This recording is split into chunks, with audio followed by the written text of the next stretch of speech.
It's like a Polaroid. Alkali adalah suatu garam ionik basa dari suatu unsur kimia alkali logam atau alkali tanah. Ada yang mendefinisikan suatu alkali sebagai suatu zat basa yang larut dalam air. Larutan alkali mempunyai pH lebih dari 7,0. Alkali mempunyai bahaya-bahaya yaitu alkali tidak menimbulkan resiko kesehatan yang serius, kecuali bagi seorang yang ginjalnya bermasalah. Namun, pH yang tinggi dapat membuat kulit kering dan gatal, serta membuat sakit perut. Alkali juga mempunyai kegunaan, yaitu mengurangi asam dalam aliran darah, meningkatkan metabolisme, meningkatkan energi, melancarkan pencernaan, dan menghambat penuaan. Alkali tanah adalah unsur kimia golongan 2 atau 2A dari tabel periodik. Golongan ini juga dikenal sebagai golongan berilium. Alkali tanah mempunyai bahaya. Bahaya-bahayanya adalah paparan terhadap berilium dapat menyebabkan penyakit beriliosis. Paparan radium dalam jangka panjang dapat menyebabkan kanker, bahkan kematian. Pemakaian barium dalam dosis tinggi dapat mempengaruhi sistem syaraf. Alkali tanah mempunyai kegunaan, yaitu digunakan untuk memadukan logam agar lebih kuat. Senyawa MgOH2 untuk menetralisis asam lambung. Dalam dunia kesehatan, radium digunakan untuk terapi kanker. Periode keempat, bahaya dan kegunaannya. Bahaya dari Fe pada pengolahan besi jika limbahnya dibuang ke sungai dapat menyebabkan pertumbuhan fitoplankton tidak terkendali. Kemudian Cr, krom digunakan dalam penyamaan kulit untuk mencegah mengerutnya bahan saat pencucian. Krom ini sangat beracun dan menyebabkan kanker. Lalu ada Cu, sisa pasir yang masih mengandung logam Cu. Jika dibuang ke perairan, maka akan membahayakan organisme di perairan tersebut. Kegunaannya yaitu Fe, manfaat besi antara lain sebagai bahan utama pembuatan baja. Kemudian Cr, penggunaan kromium yang sangat terkenal adalah penyepuhan kromium. Efek penting dalam penyepuhan ini adalah dekoratif. Lalu Cu, tembaga banyak digunakan sebagai kabel jaringan listrik karena sifatnya menghantarkan listrik. Gas mulia. Bahayanya yaitu yang pertama, bahaya helium adalah ketika penyelam kembali ke permukaan, tekanan atmosfer, gas nitrogen keluar dari darah dengan cepat. Terbentuk gelembung gas dalam darah dapat menimbulkan rasa sakit bahkan kematian. Yang kedua, bahaya neon, yaitu keberadaannya di alam.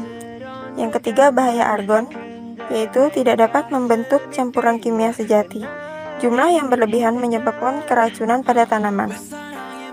Kegunaannya yaitu manfaat helium sebagai tameng untuk mengelas, sebagai pengisi balon udara.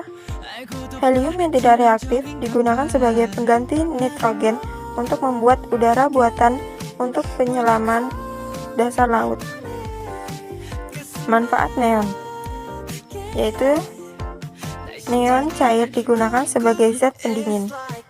Neon sebagai penangkal petir. Manfaat argon digunakan dalam las titanium pada pembuatan pesawat terbang atau roket. Dan pengisi tabung pemadam kebakaran. Aluminium ialah unsur kimia yang dilambangkan dengan Al dan memiliki nomor atom 13. Aluminium merupakan logam substansial neurotoksik yang bisa membawa penyakit mematikan seperti Alzheimer. Aluminium memiliki dampak berbahaya dan juga memiliki kegunaan atau manfaat. Dampak berbahaya dari aluminium adalah aluminium sendiri memiliki racun yang dapat mengurangi daya ingat, koordinasi, dan penyesuaian. Kegunaan atau manfaat dari aluminium yaitu dapat digunakan sebagai bahan industri transportasi, aluminium foil untuk makanan, aluminium foil untuk cat rambut, dan aluminium sebagai bahan baku alat rumah tangga. Bahaya dan kegunaan halogen, yaitu bahayanya CFC bereaksi dengan ozon menyebabkan berkurangnya lapisan ozon di atmosfer yang mengakibatkan pemanasan global. Kegunaannya yaitu polimer CF2 digunakan sebagai lapisan anti lengket pada panci teflon. Kemudian, pasta gigi mengandung senyawa fluorida untuk mencegah kerusakan gigi. Bahaya dari beberapa unsur non-logam yaitu bahaya O2, radikal oksigen membahayakan lemak, protein, dan DNA di tubuh. Bahaya H2, yaitu keracunan hidrogen peroksida, dapat menimbulkan beberapa gejala seperti sakit tenggorokan, batuk, pusing, mual, dan sesak nafas, dan lain-lainnya. Bahaya Na2, yaitu nitrogen cair, dapat menyebabkan radang dingin dan luka bakar pada beberapa jaringan lunak tubuh, seperti kulit. Manfaat atau kegunaan dari unsur non-logam, yaitu manfaat O2 untuk mengubah glukosa menjadi energi yang dibutuhkan tubuh untuk melakukan berbagai aktivitas. Lalu manfaat H2 yaitu untuk membantu pemulihan tubuh dari serangan virus dan penyakit lainnya. Manfaat N2 yaitu untuk perlengkapan alat transportasi, mengawetkan spesimen, meningkatkan kualitas proses manufaktur, dan membantu proses tambang. When you call